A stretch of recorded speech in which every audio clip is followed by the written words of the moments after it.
Mix by AG recording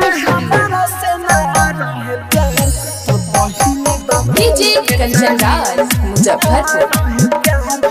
DJ Kanchan Raj Muzaffarpur. जब हमारा से ना रहे प्यार तो पहिले बतावे के चाहिए। जब हमारा से ना रहे प्यार तो पहिले बतावे के चाहिए। केहू के आसरा धारा के यार ना ये तना सतावे के चाहिए। जब हमारा से ना रहे प्यार तो पहिले बतावे के चाहिए।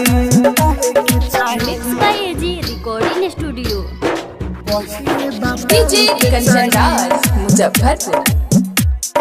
डीजे कंचन राज मुजफ्फरपुर।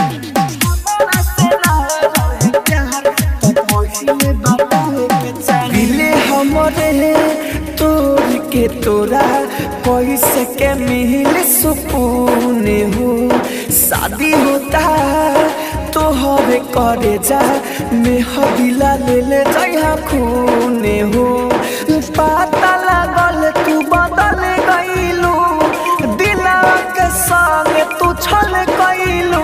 हमर जिंदगी भइल बड़ा बादा बढ़े बार। झूठो बाबू सोना कही के यार ना प्यार के जतावे के चाहिए। जब हमारा से ना रहे प्यार तो पहिले बतावे के चाहिए। आप सुन रहे हैं एजी एंटरटेनमेंट की धमाकेदार डीजे कंचन राज मुजफ्फरपुर। डीजे कंचन राज मुजफ्फरपुर।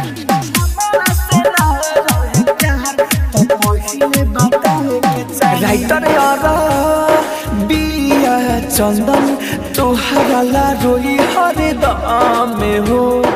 राहुल राजा धान के प्यार ना होई कबहुले कम हो।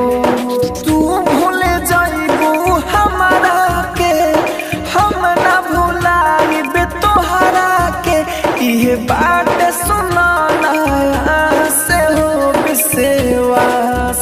जब दूरी करे के रहे यार ना पहिले सतावे के चाहिए।